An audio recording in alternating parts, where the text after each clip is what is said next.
marshmallow mug. Ayan. Umay ko. Switch it on. Open natin ang blind, guys. Ayan. Still dark sa labas. Ayan. Hi.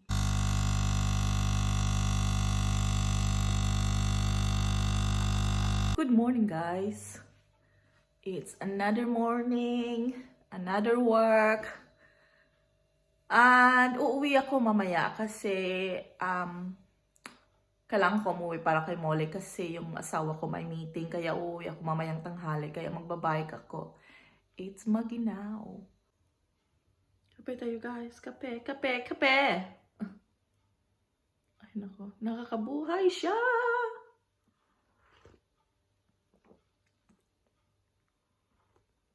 So, yan ang aking pa-outfit today, guys. So, trouser lang kasi magbabike ako mamaya. Yan sa likod.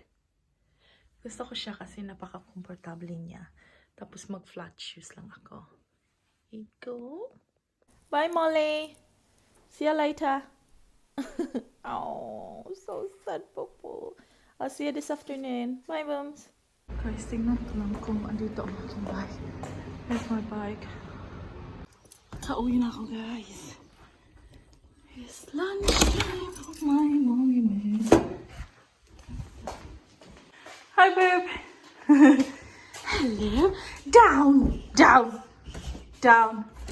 Monkey. Sit, be sit. Wait, wait, wait. Sit. Wait. Come on, come on. Out, out, out. Out. The way. Good girl. Oh, jum, jum. Come on, out. Good girl. Release. Release. Achung. Achung. Hindi tumalim ako. Ay. Mulan kanina, guys. Wala na ngayon. Maano pa rin? Malamig. Malamig pa rin ng konti. Treat ko lang si Molly, guys. Kasi good girl ang baby namin. Treat ko lang siya ng boiled egg. Ano ko lang to half. Wait mo. Nicely. Nicely. Achoo. Kaya yummy. Hindi niya talaga inaano, hindi niya chinechew yung pagkain niya. Diretso lunok. Nicely. Nicely. Okon. Nicely.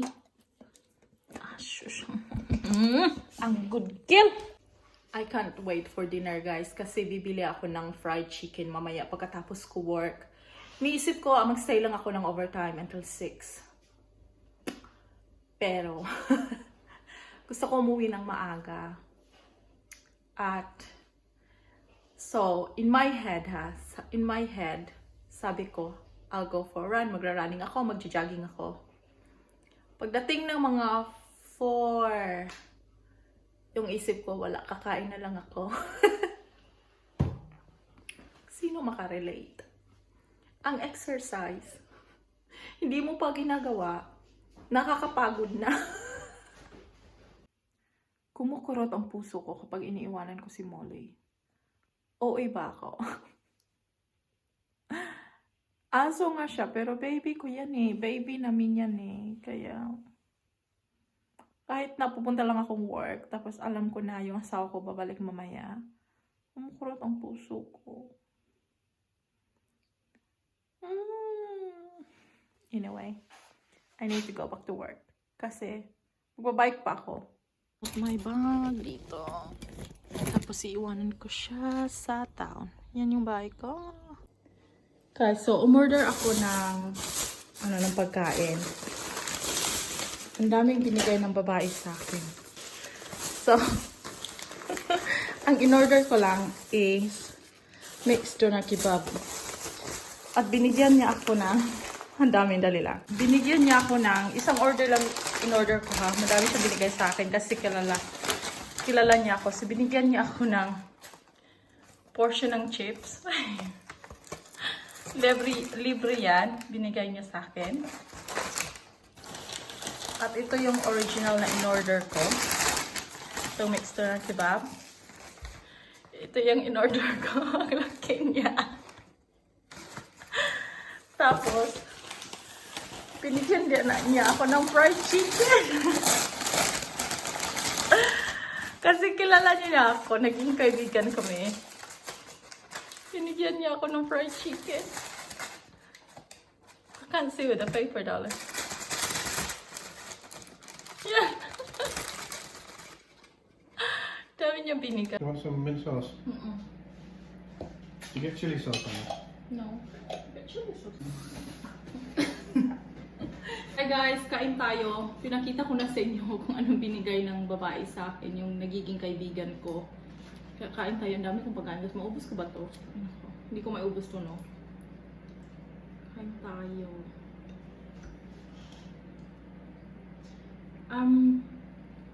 This is lamb meat, isn't it, right? Lamb meat siya. Lamb. Ano ba yung lamb sa atin? Carnero? Yan. Tsaka nga pala guys, bago ako kumain, gusto ko lang magpasalamat sa inyo kasi naka 100 subscribers ako. Maraming salamat po sa inyong suporta.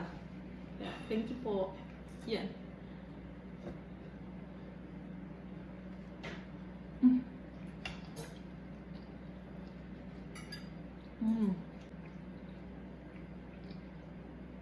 Ang sarap niya.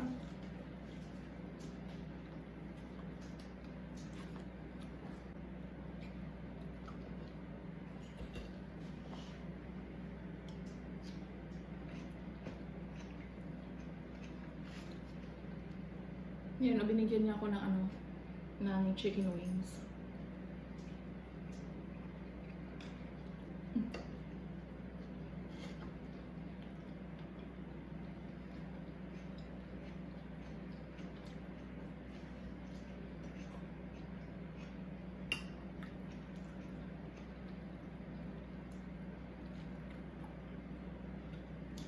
For 13 ako natapos sa trabaho.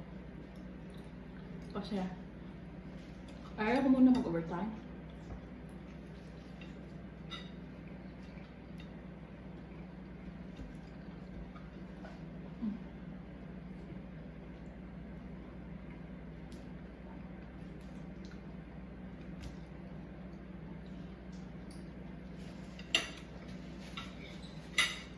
Ang sarap niya. Lamig kaayo. Naiintindihan ng asawa ko yung lamig. Pero no.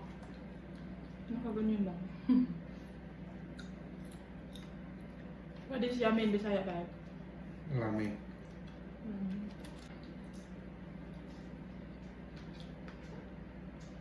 Sarap yung sawang.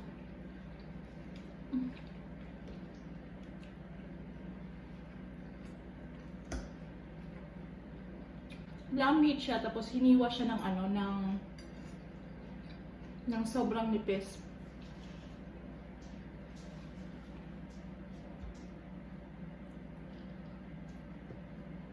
And finally, I got my bike back.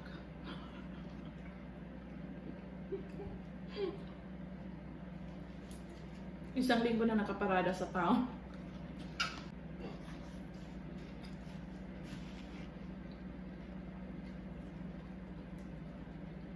Ang sarap guys.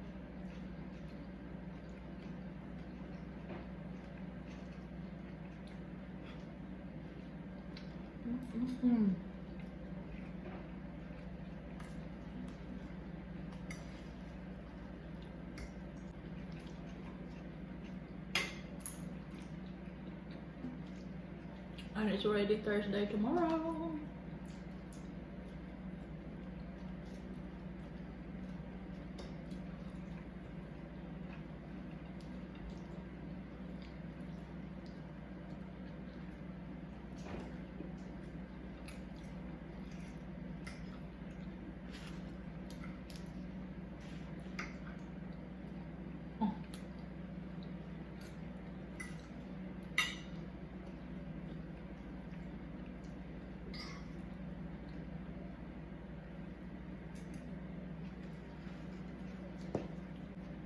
didn't have dinner lunch.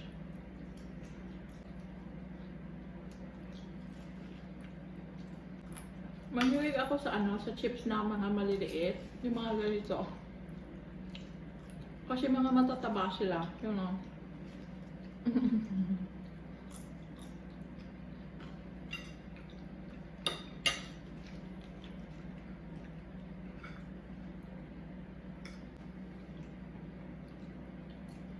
Yun ang manok.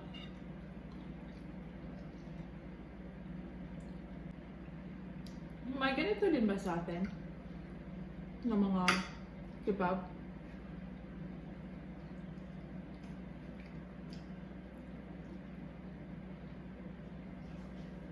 Kaya lang siya, ma-dry content.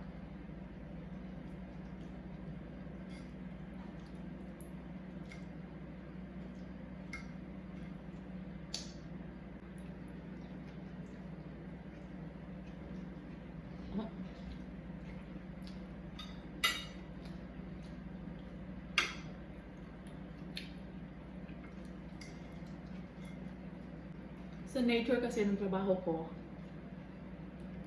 pag winter, napaka-busy namin.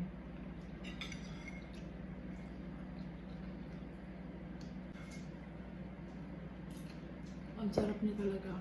Sobrang sarap. Tapos yan ang mukha ko, guys. Pag bare face talaga siya, yung kababago lang hilamos. So yung Kojic ang ginagamit ko. Konti na lang yung tira sa sa mga spots ko.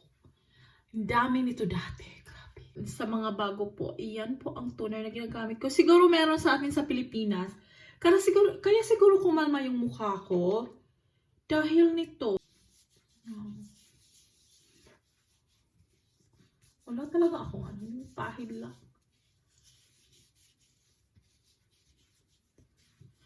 Ay.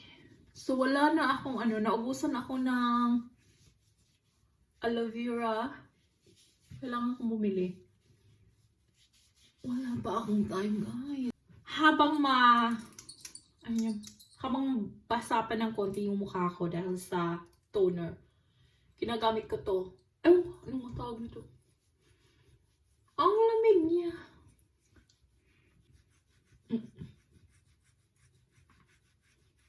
Alam mo yung insecure ka sa mukha mo kasi may mga spots o may mga dark spots na gaya ko. Talagang napaka-insecure ko dati kasi nung bata-bata pa ako, wala talaga akong mga pimples or acne, whatever. Tsaka na ako nagkaganon kasi, tumanda na ako, at tsaka yung allergic ko. Allergic ko, ewan. Hindi ko maintindihan minsan yung allergic ko.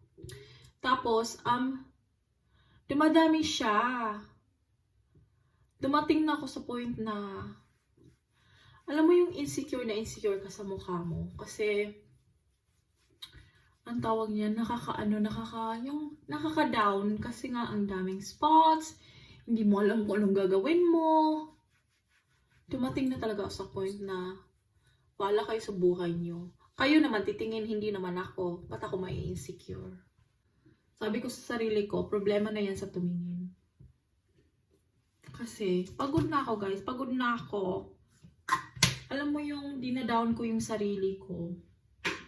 Kasi nga sa spots ko. Dumating na ako sa point na bakit ba ako magpi-please ng tao or bakit ba ako mai-insecure dahil sa mukha ko? Wala naman akong control, di ba? Kahit na may control ka, kung lalabas talaga yung tigyawat mo, or pimples mo, or acne mo, hindi mo sila ang tawag niya, hindi mo sila ma-stop. Kaya kung lalabas sila. Wala na akong pake. Ito nga pala yung ginagamit ko na moisturizer, si Olay. Kapag may aloe vera muna, tapos itong Olay. Wala akong aloe vera. Tapos, ang ginawa ko, hindi na ako nagmo-moisturizer sa araw. Ang ginawa ko na lang, toner na lang ginagamit ko sa araw. Kasi, ganito yon. Nag-oily yung skin ko so much. Kahit na winter, nag-oily talaga siya. Kaya, in-stop ko na ang Olay. instop ko ng moisturizer, ginagawa ko na lang is toner. Nag-slow down yung oiliness niya. Ayaw ko naman siyang sayangin yung ulay na pang araw. Ginagamit ko niya siya sa gabi. I-mix ko lang sila. Mix. Ayan. Kasi, why not? Hindi naman siguro alam ng skincare ko na gabi o araw, di ba? Pero, at saka dati,